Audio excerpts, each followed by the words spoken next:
My girlfriend said, "Do not be weird. I will be home before the wedding. Wants to spend our final week before the wedding with her ex. I am completely lost and need advice." I never thought I would be the guy posting something like this on Reddit at 2 a.m. But here I am, staring at my phone and wondering if the woman I am supposed to marry in 6 days has completely lost her mind. I am Damien, 31. Work in commercial real estate here in Dallas. Been with my girlfriend Celeste for 3 years, engaged for 8 months. She is 28, works in marketing for a luxury hotel chain, and honestly, she is the kind of woman who is used to getting whatever she wants. I always found that confidence attractive, but tonight, I am wondering if I have been blind to some serious red flags. We are supposed to get married next Saturday, big wedding. 200 guests, country club venue that we booked over a year ago.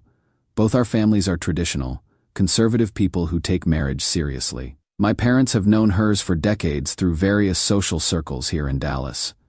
Everyone's invested in this wedding, emotionally and financially. Last Tuesday, I was at the office reviewing some contracts when I got a text that I have probably read 50 times since then, trying to make sense of it. "Hey babe, so Julian is back in town for a few days and wants to catch up before he moves to London permanently. I think it would be really good for me to get some closure with him before we start our married life together. I am thinking we could drive up to his family's cabin in Colorado and spend this last week just talking through everything. Don't be weird about it or get all jealous like you sometimes do. It is just 1 week, and then we will be married forever anyway. I will be home before the wedding. I know you will understand because you love me, Julian Voss." Her ex from college at SMUS. They dated for almost 2 years before she met me, and she has always described him as the one who got away until he supposedly chose his career over love and broke her heart. The guy's some hotshot investment banker now, travels all over the world, drives a Porsche, posts these Instagram photos from expensive restaurants in Milan and Tokyo. She has always claimed she was completely over him, but his name has come up in way too many conversations over the years for someone she has supposedly moved on from. When I first read that text, my brain just stopped working for a few minutes. I kept rereading it, thinking I must be misunderstanding something. People don't actually ask their girlfriend if they can spend a week alone with their ex-boyfriend right before their wedding. That is not a real thing that happens in real relationships. But the more I stared at those words, the more I realized she was completely serious. She wasn't asking for permission. She was basically telling me her plans and instructing me not to be weird about it. I sat there in my office for probably an hour, just staring at that message. I felt sick to my stomach, but also confused, because part of me started wondering if maybe I was being unreasonable. She said it was for closure. Maybe that is a normal thing. Maybe I am just being insecure. I finally texted back. Okay. I could not think of what else to say. I kept waiting for her to call, to explain what she really meant, to realize how insane her request sounded. But nothing. No call. No follow-up text. Nothing. I left work early and went home, thinking maybe she would come over to talk about this face-to-face. But around 6 p.m., my phone rang. It was my buddy Jake. "Dude, I need to ask you something weird. Are you and Celeste okay? Because she is posting some strange stuff on Instagram." My heart dropped. "What kind of stuff?"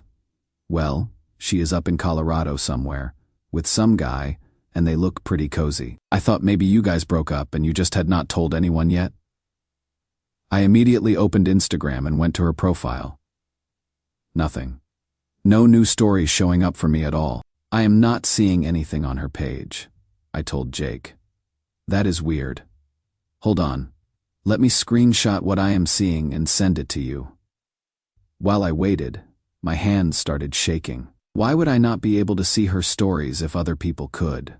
My phone buzzed with the first screenshot, and I felt like someone had punched me in the gut. It was Celeste and Julian at some fancy restaurant, clinking champagne glasses, both of them grinning like they were on their honeymoon. Her caption read, "Sometimes you have to go back to move forward." The second screenshot showed them on a hiking trail, holding hands, mountains in the background. She looked happier than I had seen her look in months. The third one nearly made me throw my phone across the room. It was clearly taken in a hotel room or cabin, both of them in bed together, her head resting on his chest, looking completely content. The caption said, "Finally feels like coming home." I called Jake back immediately. "Jake, I cannot see any of her stories on my phone. Why can you see them but I cannot?" There was a pause. "Oh shit, dude. I think she blocked you from seeing her stories. That is the only way that would happen." It hit me like a freight train. She had blocked me from seeing her Instagram stories so I couldn't watch her flaunting her romantic getaway with her ex-boyfriend. But she was perfectly happy to let everyone else see it, including our mutual friends, including people who knew we were supposed to get married in 6 days. I tried calling her. It went straight to voicemail. I tried again an hour later. Same thing. I have been awake all night, staring at these screenshots Jake sent me, trying to understand what the hell is happening to my life. The woman I am supposed to marry in 6 days is currently in bed with her ex-boyfriend, posting about it on social media for everyone to see except me. And she is completely unreachable. I keep going back and forth in my head. Part of me thinks this is such an obvious betrayal that I should call off the wedding immediately, but another part of me wonders if I am overreacting. We have been together for 3 years. We have 200 people coming to our wedding. Both families have spent thousands of dollars.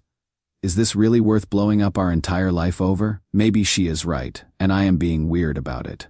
Maybe this really is just innocent closure and I am reading too much into these photos. Maybe she blocked me from her stories because she knew I would misinterpret things.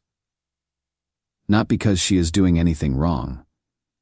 But I cannot stop staring at that photo of them in bed together. That doesn't look like closure to me. That looks like a woman who has fallen back in love with her ex-boyfriend. What makes this worse is realizing how calculated this seems. The timing right before our wedding when it would be hardest for me to do anything about it. The way she phrased her text to make me feel like I would be unreasonable for objecting. The blocking me from her social media while broadcasting everything to everyone else. I feel like I don't even know who she is anymore.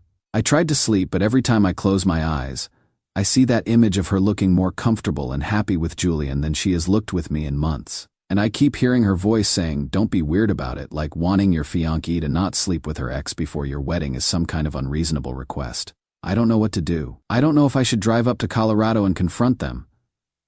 I don't know if I should wait for her to come back and see what she says. I don't know if I should call our families and tell them what is happening.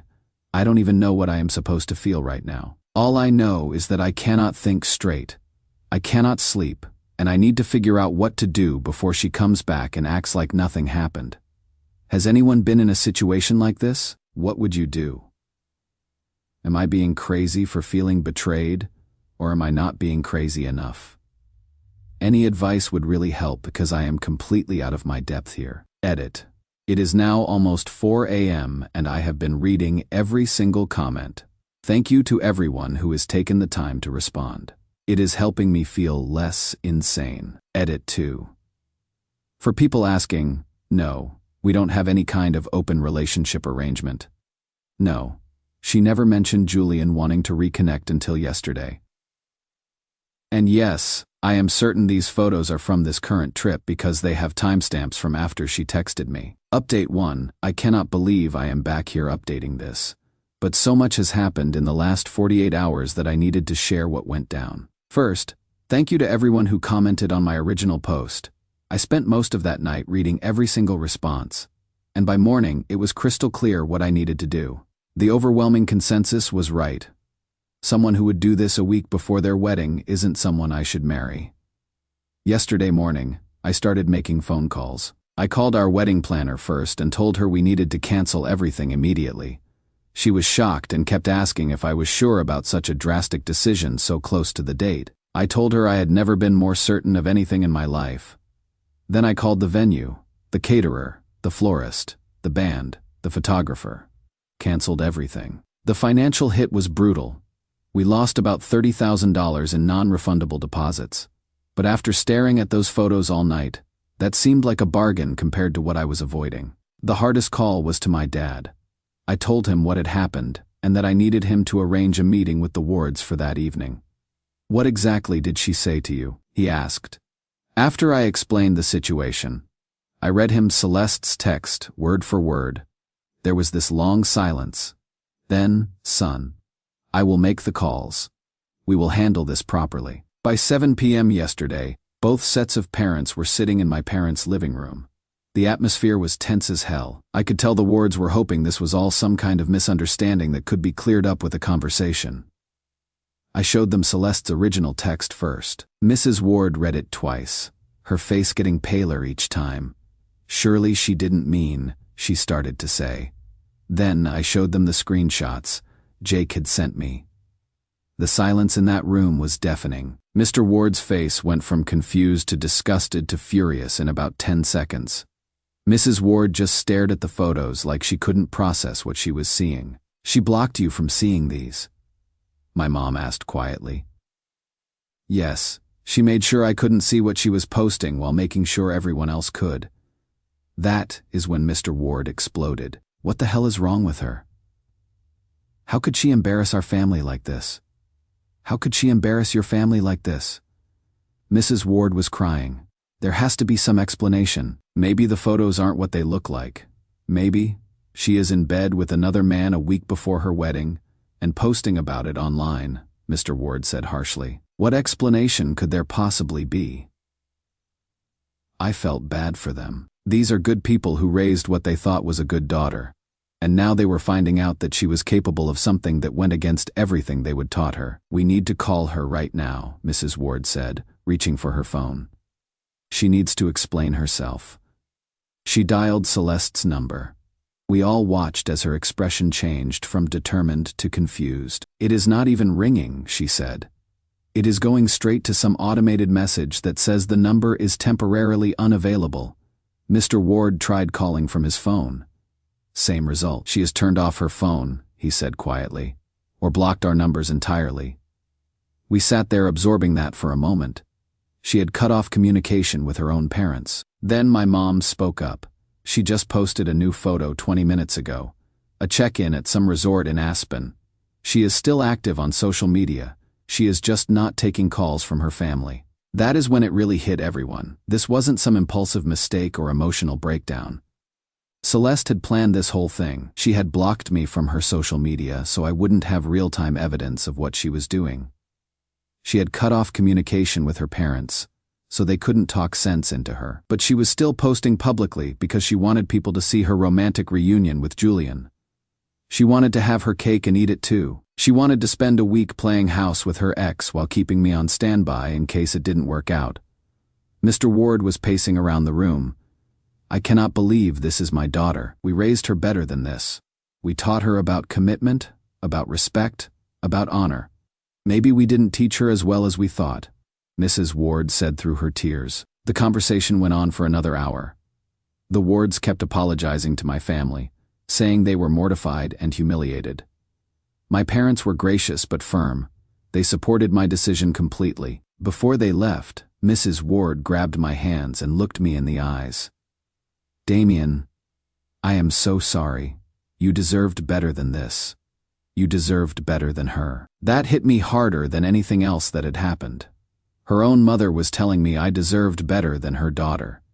Today has been a whirlwind of dealing with the practical aftermath, calling all the guests to let them know the wedding is off. Most people have been supportive once I explained what happened, but there have been some uncomfortable conversations. A few mutual friends have suggested I am being hasty and should wait to talk to Celeste before making any permanent decisions. When I ask them if they had married someone who did what she did, they usually get quiet. The strangest part is how relieved I feel. Devastated, but also relieved. Like I have dodged the biggest bullet of my life. I keep thinking about something one of the commenters on my original post said.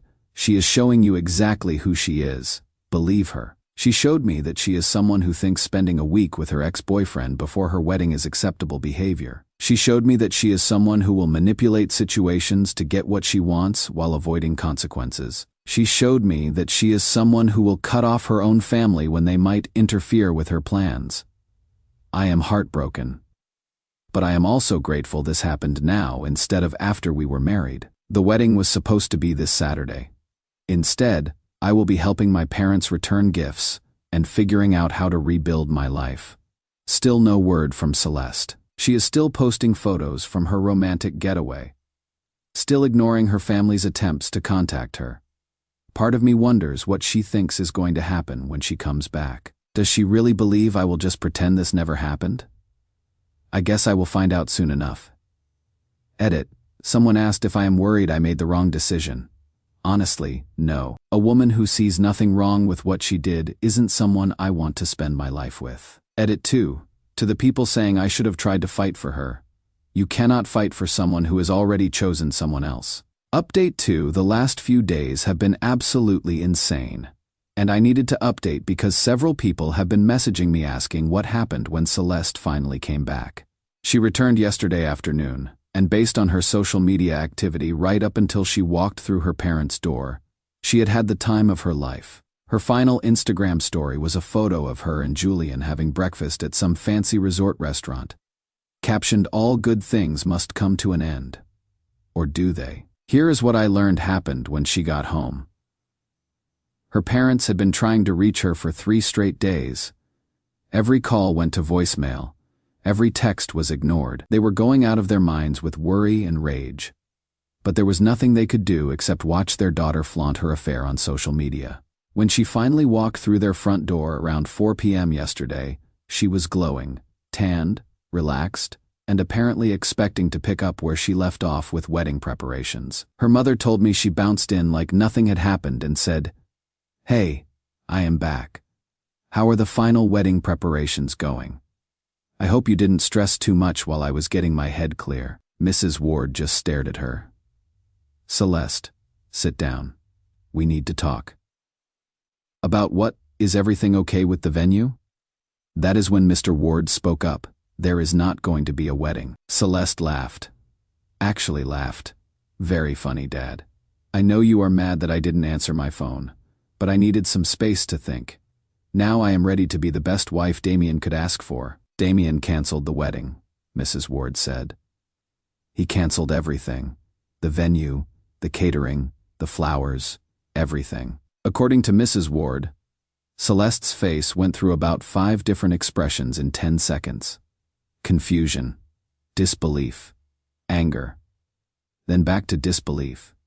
"That is impossible. He wouldn't do that. He loves me too much. He saw the photos." "Celeste," her father said. "We all did. You made sure everyone could see them except him." That is when it started to sink in. "What photos?" They showed her the screenshots that Jake had sent me. Her face went white. "These are just, we were just hanging out. Julian and I are friends. There is nothing wrong with these." "You are in bed with another man," Mr. Ward said, "a week before your wedding, and you posted it on the internet. It is not what it looks like. We just talked. We got closure. I did this for my relationship with Damien." But even as she was saying it, Mrs. Ward told me, you could see in her eyes that she knew how ridiculous she sounded. "You spent a week in bed with your ex-boyfriend and posted romantic photos about it," Mrs. Ward said. "What did you think was going to happen?" That is when Celeste apparently lost it completely. Started screaming about how I was overreacting and controlling and how she had dodged a bullet by finding out what kind of man I really was before we got married. She demanded to know why no one had called to warn her that I was being psychotic. When they told her they had been trying to call her for days, she said she had turned off her phone because she needed space from everyone's negative energy. Mr. Ward told her to pack her bags and find somewhere else to stay. "You have humiliated this family enough. I will not have you under my roof." She spent the next hour calling mutual friends, trying to find someone who would let her crash on their couch and who would also validate her side of the story. From what I understand, she didn't have much success with either request. Finally, around 8 p.m., she called me. I almost didn't answer, but curiosity got the better of me. "Damien, we need to talk," she said, like nothing had happened. "There is nothing to talk about. Celeste, don't be ridiculous. You are upset, I understand that. But we can work through this. Julian means nothing to me. It was just closure. Closure that required you to sleep in his bed and post about it on Instagram. We didn't sleep together," she insisted. Though she didn't sound entirely convincing. "We just talked about our past. About what went wrong. It helped me realize how much I love you. If you love me, Why did you block me from seeing your posts? Long pause. I knew you would misunderstand. I understand perfectly. You chose him over me. You spent our final week before marriage with another man. You cut off your own parents when they tried to reach you. You showed me exactly who you are. That is when her tone changed completely. The fake sweetness disappeared, and the real Celeste came out. You are pathetic, she said. What kind of man cannot handle his fiancée having a platonic relationship with an old friend? You are insecure and controlling, and I am glad I found out before I made the mistake of marrying you. Then we agree this is for the best, I said, and hung up. She called back 17 times. I didn't answer any of them. This morning, I heard from Jake that she had been calling our mutual friends all night, alternating between asking for places to stay and demanding they call me to talk sense into me. Most people have been staying out of it, but a few told her flat out that what she did was inexcusable. The most pathetic part, Julian apparently flew back to New York this morning without her. According to someone who saw his Instagram, he posted a photo from JFK Airport with the caption "Back to reality." No mention of Celeste, no romantic goodbye posts. Nothing. So she threw away her relationship, her wedding, her family's respect, and her social standing for a guy who treated her like a week-long vacation, and then left without a second thought. Her parents are devastated. Mrs. Ward called my mom this morning to apologize again, and to ask if there was any chance I might reconsider if Celeste got help. I told my mom to tell her that ship has sailed. I am not interested in counseling someone into basic respect and decency. Meanwhile, I am doing surprisingly well. The initial shock and hurt have faded, and now I mostly just feel relieved, like I have avoided the worst mistake of my life. Tomorrow would have been our wedding day. Instead, I am going fishing with my dad and brother. Seems like a much better use of time. Edit. A few people have asked if she cheated physically.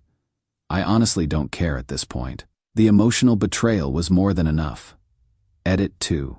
Yes, Julian clearly played her. From what I have pieced together, he does this periodically, reaches out to his exes when he is bored, disrupts their lives, then disappears when he gets what he wants. Celeste was just his latest victim. Final update. Hey Reddit. It has been 6 months since the wedding disaster, and a lot of people have been asking for a final update. Figured I would give you closure on how everything turned out. The short version. I am doing great, better than great. Actually, I have been seeing someone for the past 3 months. Her name is Sarah. She is a pediatric nurse, and she is everything Celeste wasn't. Kind, loyal, emotionally mature, and she actually understands what commitment means. When I told her about what happened with my ex, her response was perfect. Good thing you found out who she really was before you married her. No drama, no trying to make me see Celeste's side, just straightforward recognition of what actually happened. That is when I knew Sarah was a keeper. Career-wise, things have been incredible. Without the distraction of relationship drama and wedding planning, I have been able to focus completely on work. Closed 2 major deals, got a promotion, and I am being considered for partnership track. Amazing what happens when your personal life isn't a disaster. As for Celeste, well, things are more interesting than I thought. She ended up having to move to Austin. Word spread fast in our circles about what she did, and people have long memories. Her parents barely speak to her, and when they do, it is cold and formal. The family business connections that might have helped her career are gone. Professionally, she had to leave her job at the hotel chain. Apparently, the story made its way to her colleagues and clients, and her work performance suffered badly. She is working for some small marketing firm now, making about half what she used to make. The dating scene has not been kind to her either. I have heard through mutual friends that she has had a string of short-term relationships with guys who clearly do not take her seriously. Word is that men see her as good for a few dates but not relationship material. Julian, as expected, never contacted her again after that week. He has engaged to some British woman now. Saw the announcement in his company newsletter that someone forwarded me. Guess he found someone worth committing to after all. About 3 months ago, Celeste made one final attempt to contact me. She sent a handwritten letter to my parents' house, saying she had grown and learned and asking for just one conversation to apologize properly and explain herself. I never responded. My dad threw the letter away without even showing it to me until weeks later.